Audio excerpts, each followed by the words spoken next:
Une vie de combat. Nous serions tous aimés raconter Stéphane Hessel et, micro en main, commencer à interviewer sur sa vie cet homme qui traversa le XXe siècle avec sur les bras 3 textes, celui du Conseil national de la résistance, celui de la Charte de l'ONU et enfin la Déclaration universelle des droits de l'homme. Il est considéré comme le pilier des idéaux d'égalité et de justice qui donnerait un sens au combat qui l'imena jusqu'à la fin de ses jours. Nous ne savions rien, presque, de cet homme et nous connûmes déjà. Vieux Monseigneur.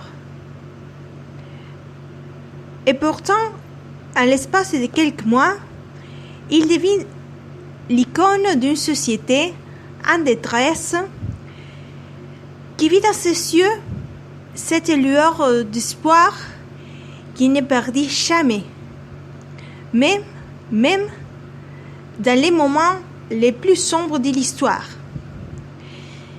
Sur scène, sur un plateau de télé, derrière un pupitre, la banderole d'une manifestation, jamais il ne cessa de nous donner des leçons de justice universelle forgées sur son expérience de vie.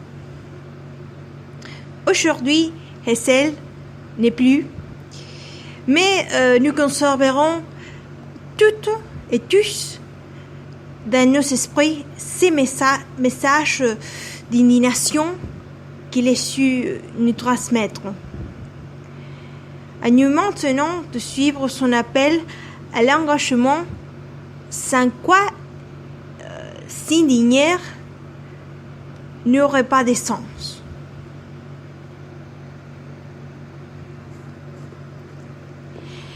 Hessel, une vie de combat. Après avoir lu l'article sur Stéphane Hessel, expliquez les expressions suivantes. Les piliers des idéaux d'égalité et de justice. À mon avis, les piliers des idéaux d'égalité et de justice fait référence à une société qui avait comme lumière, comme guide, l'égalité et la justice. Mais qu'est-ce que c'est la justice? En vérité, qu'est-ce que c'est la justice? C'est une valeur à construire ou déjà construit. C'est un résultat de quoi? De l'histoire, la justice? C'est une construction de la société même? Qu'est-ce que c'est? C'est un résultat de le pouvoir? C'est un résultat du droit? Qu'est-ce que c'est ça? Ce n'est pas possible de savoir quelle position prendre l'auteur de cet article, en vérité. La justice universelle. L'article raconte transmettre un message de justice universelle. Qu'est-ce que c'est ça? C'est un concept un peu abstrait et impossible de réaliser pour les humains, mais de toute façon, c'est magnifique, belle, c'est admirable et bon, ça, c'est admirable, mais c'est impossible, bien sûr, parce que l'univers, nous ne savons pas si est-ce qu'il y a des limites de l'univers ou non. Le monde même est un univers pour un être humain. Les moments sombres de l'histoire. Les moments sombres de l'histoire.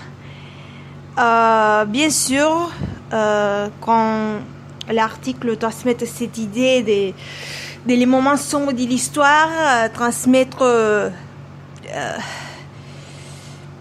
les dictatures, l'absence du droit, par exemple l'absence de lois en général.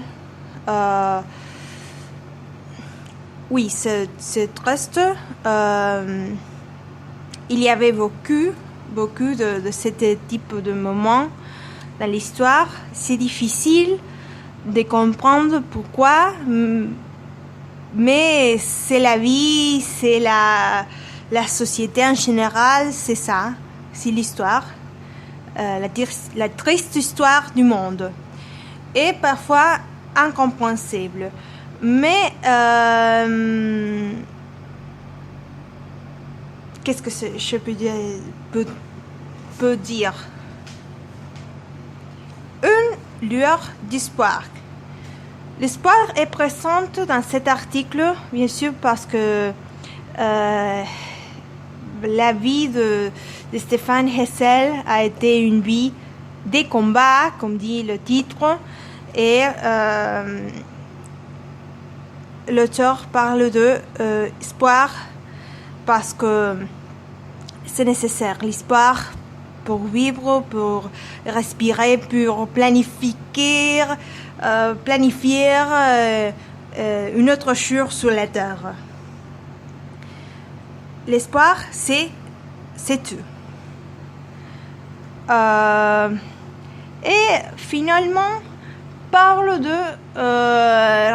je ne sais pas comment je peux dire, l'icône d'une société. Qu'est-ce que c'est l'icône d'une société? Il y a beaucoup des icônes dans la société en général, des icônes de la mode, de la beauté, du commerce, de la politique.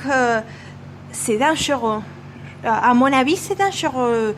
Des icônes. Les icônes en général, je ne les aime pas parce que le pouvoir qui se avait dans cette société, c'est important, le pouvoir. Hein? Mais oui.